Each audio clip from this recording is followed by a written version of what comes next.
Hello दोस्तों, सुनो कहानी में आपका स्वागत है। आज की कहानी का शीर्ष है विश्वास की डोर। घड़ी की सुइयों ने आज भी 6 बजा दी। ऑफिस की फाइलें समेटते समेटते निकिता फिर लेट हो गई। शीला, राकेश, सुनीता, महक देखते देखते सभी चले गए। अभिनव की आवाज से इत्मीनान हुआ कि अभी भी सेल डिपार्टमेंट में कुछ लोग बैठे हैं, वह अकेले नहीं है। कुछ और टाइपिंग का काम निपटा ले या घर की ओर रुख करे। तभी अभिनव की आवाज से खामोशी टूटी। आप अभी तक घर नहीं गई? बस कुछ ही देर में निकलती हूँ, निकिता ने मुस्कुराहट ओढ़कर जवाब दी। आज भी अभिनव की आंखों में कुछ पल साथ गुजारने का अनुरोध पहले जैसा ही ठहरा हुआ है। निकिता को अभिनव के आसपास होने से इत्मीनान तो होता है, लेकिन जरूरत से ज्यादा वक्त साथ गुजारने के बाद वह कभी कबूल नहीं कर पाती। आपको बस स्टैंड तक छोड़ दूं? बाहर काफी अंधेरा हो गया है, अभिनव ने पूछा। ओह श्योर, धीमी आवाज में निकिता ने हामी भरी। कुछ पल अभिनव के साथ रहना निकिता को भी बुरा नहीं लगता। पहले भी एक आध बार उसने अभिनव के इस तरह के आग्रह को स्वीकार किया है, पर हर बार उसने इतना जरूर महसूस किया है कि अभिनव के पास होने से वक्त को पंख लग जाते हैं जो उसके अकेलेपन को भर देते हैं। लेकिन अभिनव कुछ और ही तलाशता है। आप आज भी पहले की तरह चुप क्यों हैं? नहीं तो बस यूं ही, निकिता ने अभिनव को छोटा सा जवाब दिया। कैसे कहे कि कई बार उसका मन करता है कि कॉफी हाउस में घंटों बैठकर बतियाए, कॉफी की चुस्कियों के साथ अपने सारे दिन का हाल कहे, ऑफिस की पॉलिटिक्स और थोड़ा सा अपनी तन्हाइयों के बारे में जिक्र करे।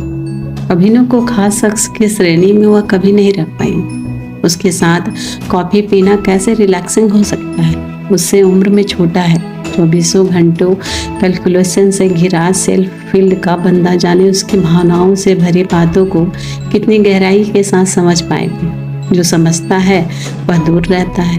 अभिनव उसे चाहता है, अनुभव, प्रेम या दोनों। कहीं उसके लिए महज एक टाइम पास तो नहीं। सच तो यह है कि रमन खास है, शायद इसलिए क्योंकि वह पति है। उसके साथ कॉफी पीना या बेवजह लापरवाही के साथ प्यार की मस्ती में डूबकर घूमना कहाँ हो पाता है। घड़ी की सुइयां देर तक बैठने की इजाजत नहीं देती। कोटा ट्रांसफर होने के बाद रमन का दिल्ली आना कितना कम हो गया है। ऐसे में कॉफी हाउस में एक कप कॉफी पीना बेवक्त की बर्बादी लगता है। जबकि निकिता के मन में जाने ऐसे कितने फरमाइशें। दिल्ली हाट की सीढ़ियों पर बैठकर मेहंदी लगवाना, कहीं काला खट्टा खाना, कभी शाम को इंडिया गेट पर ठंडी हवाओं को रमन के साथ चेहरे पे महसूस करना, मोगरे के फूलों की लड़ियों को रमन के हाथों से अपने बालों में लगवाना। पर किसके आगे रखे ये फरमाइशें? अभिनव के आगे तो बिल्कुल नहीं। ऐसा भला कैसे हो सकता है? जिसे चाहती है वह मौजूद नहीं, जिसे नहीं चाहती वह हर समय हाजिर। जीवन की एक ऐसी विडंबना है। निकिता के मन की उधेड़ बुन के बीच अभिनव ने चुप्पी तोड़ी। इफ यू डोंट माइंड, आज एक कप कॉफी हो जाए? आई होप आप आज तो फ्री होंगी। आई एम सॉरी, लेकिन फिर से पहले की तरह शिकायत करूंगा कि आपके पास मेरे साथ कॉफी पीने का वक्त ही नहीं होता। अभिनव का काफी पुराना शिकायत निकिता को बहुत उबाऊ लगता है। उसकी बातों में रफ्तार और जल्दबाजी है। सब कुछ एक साथ पा लेने की चाहत। प्यार भी रफ्तार के साथ चाहता है। शायद इसलिए निकिता कभी भी अभिनव की बातों को तन्मयता से सुन नहीं पाई। लेकिन उसका जोश कम नहीं होता। निकिता ने बस स्टॉप तक छोड़ने का शुक्रिया कहा और बस पर चढ़ गई। उसके मन को कहीं एक अनमना सा भाव छू कर निकल गया। अभिनव आंखों से ओझल हो जाने तक बस को दिखता रहा। आज शुक्रवार है। निकिता को अक्सर वीकेंड की शाम जल्दी घर जाने का मन नहीं करता। विज्ञापन कंपनी में फैशन स्टाइलिश होने के कारण फैशन में क्या नया है यह उसके उत्साह का हमेशा विषय रहा है। वह शॉपिंग मॉल, फैशन स्टोर और हाई डिजाइनर बुटीक के चक्कर लगाती है, कभी काम के सिलसिले में तो कभी वक्त काटने की मजबूरी के साथ। दूध के पैकेट, ब्रेड, अंडे, घर का सामान, इलेक्ट्रॉनिक से लेकर कपड़े, बिजली बिल जैसे तमाम काम निपटाते हुए जब वह शाम को घर पहुंचती है तो दरवाजे की कुंडी पर मुंह चिढ़ाता ताला लटकता मिलता है, जिसे देखकर अक्सर उसका मन खिन्न हो उठता है। संडे को वह अपने आप को घर में बंद कर लेती। निकिता के आसपास चारों पहर रमन की यादें परछाई बनकर मंडराती, लेकिन सिर्फ परछाई, रमन पास नहीं होती। निकिता घर नहीं गई, उसका मन कुछ अनमना सा है, इसलिए वह एक फैशन स्टोर में पहुंच गई। गुलाब के फूलों वाला खूबसूरत टॉप उलटती पलटती रही, फिर ट्रायल रूम में ट्राई करने घुस गई। किसे दिखाऊं, मन ही मन अपने आप से बात करते हुए टॉप पहनकर वह बाहर आई। उसकी आंखों में सेल्स गर्ल से राय सुनने की उत्साह थी। सेल्स गर्ल के व्यस्त होने के कारण वह मायूस हो गई। कुछ भी अच्छा पहनने पर उसकी नजरें रमन की शरारत भरी निगाहें और चुलबुले कमेंट के लिए तरस जाती। वह खूबसूरत है, विवाह के बाद उसके सजने संवरने के दिन है, लेकिन जिसके लिए वह इतने शौक से सजती है वही पास नहीं होता। वाह, बहुत खूब, लुकिंग हॉट। मेरे होते हुए आपको सेल्स गर्ल की राय लेने की क्या जरूरत? जानी पहचानी आवाज सुनकर निकिता ने पलट कर देखा।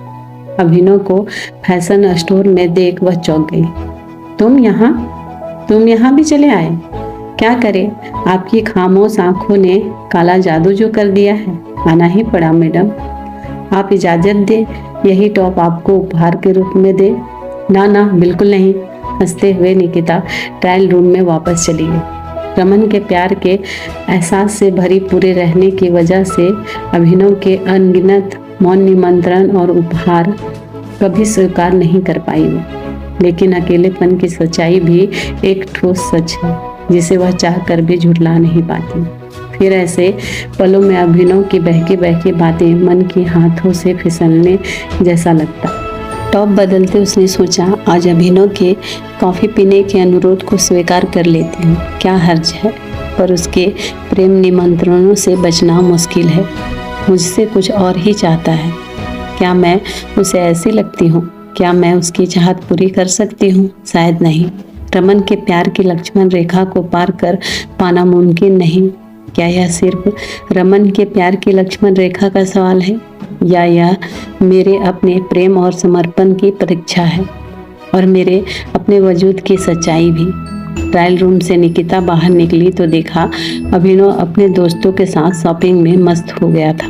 निकिता अपना सामान खरीद वहां से चुपचाप निकल गई। घर का एक एक कोना निकिता के आने का इंतजार कर रहा था। उसके आने की खबर सबसे पहले पौधों को होती है। घर के सदस्य के नाम पर गमलों में लगे पौधे ही हैं जो उसके उदास पलों में उसे अपना होने का एहसास कराते हैं। गमलों में पानी देने का समय दिन भर का निकिता के लिए सबसे खुशनुमा पल होता है। अक्सर इन पौधों की कोपलों में उसका मन रमन को ढूंढता है।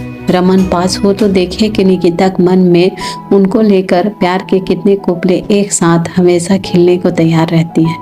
निकिता अपने माता पिता की इकलौती संतान है, लेकिन उन्हें छोड़कर वह कभी अकेले नहीं रही।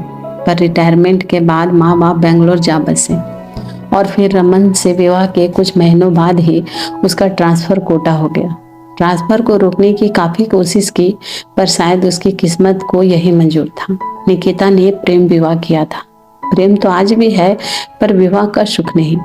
रमन को दिल्ली में पोस्टिंग मिलनी मुश्किल ही नहीं, नामुमकिन है। कई बार मन किया कि वह नौकरी छोड़कर रमन के पास चली जाए, पर ऐसा दूर दूर तक संभव नहीं। निकिता की कमाई का घर में आना भी उतना ही जरूरी है जितना रमन का। दोनों की मिली जुली अच्छी खासी रकम बीमार सासू माँ के इलाज में जाती है। निकिता ने नौकरी छोड़ दी तो कैसे संभाल पाएंगे रमन इतना बोझ अकेले।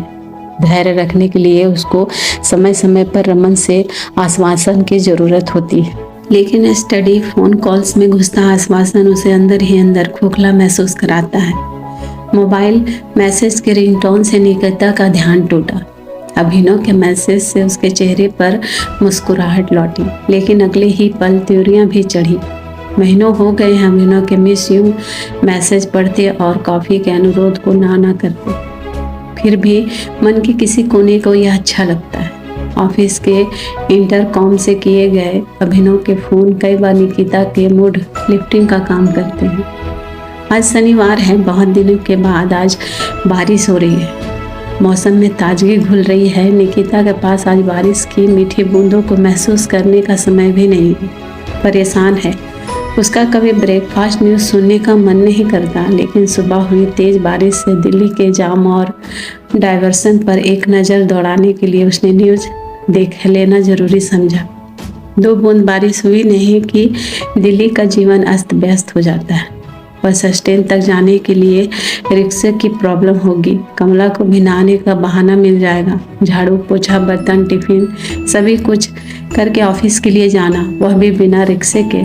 उस पर आज रमन के आने का इरादा है। उसे मैनिक्योर पेडिक्योर भी तो करवानी है। नौकरानी नहीं आई तो मैनिक्योर का ही कुछ मिनटों में सफाया हो जाएगा। डोरबेल की आवाज़ से खुद से बातों का सिलसिला छन से टूटा। उसने कमला को देखकर राहत की सांस ली। चलो सफाई हो जाएगी। दीदी, क्या आपके नए साल के लिए कल परसों छुट्टी नहीं? क्या रमन जी आएंगे? कमला देर से आने पर निकिता को फुसलाने लगी। किन शब्दों में वह कमला से पूछे दिल का हाल कहे। जितनी बड़ी पोस्टिंग होती है उतनी ही छुट्टी के अकाल होता है। निकिता ने अनमने भाव से प्रतिक्रिया दी और सोचने लगी।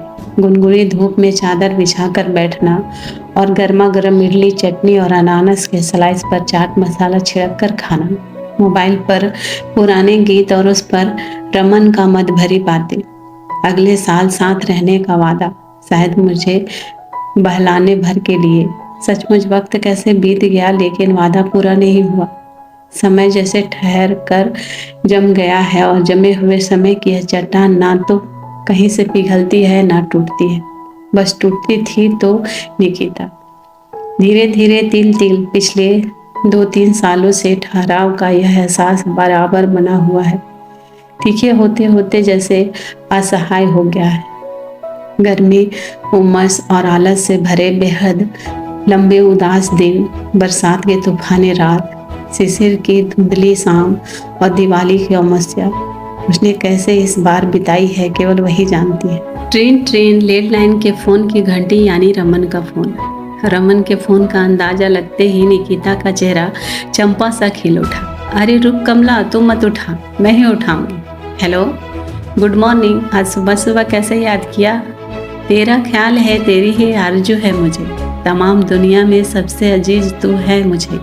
विचार रहते हैं जो इस शब्द बन के पुस्तक में, हाँ तेरे साथ जीने की यूं आरज़ू है मुझे। रमन का शायराना अंदाज में निकिता को गुड मॉर्निंग कहना उसे गुदगुदा गया। अरे वाह, हमसे दूर रहकर शायर भी हो गए हो। कहीं दाढ़ी वाढ़ी तो नहीं बढ़ा ली? निकिता ने हंसते हुए पूछा। हाँ, अगर बढ़ाऊँ तो आर्मी से निकाल दिया जाऊँगा मैम। वेल, आज शाम की ट्रेन से आ रहा हूँ, याद है ना? रमन का आने का पक्का प्रोग्राम सुनकर निकिता की तैयारी दुगनी तेजी से बढ़ गई। 2 दिन के बाद नया साल आने वाला है। इस बार निकिता ने ठान ली कि वह रमन को 1 सप्ताह तक अपने प्यार में बांधे रखेगी। एक तरफ इंतजार, दूसरी तरफ बढ़ती नज़दीकियाँ। क्या निकिता खुद को संभाल पाएगी या उसकी ज़िंदगी एक नया मोड़ लेने वाली है? ये जानने के लिए सुनिए अगला एपिसोड।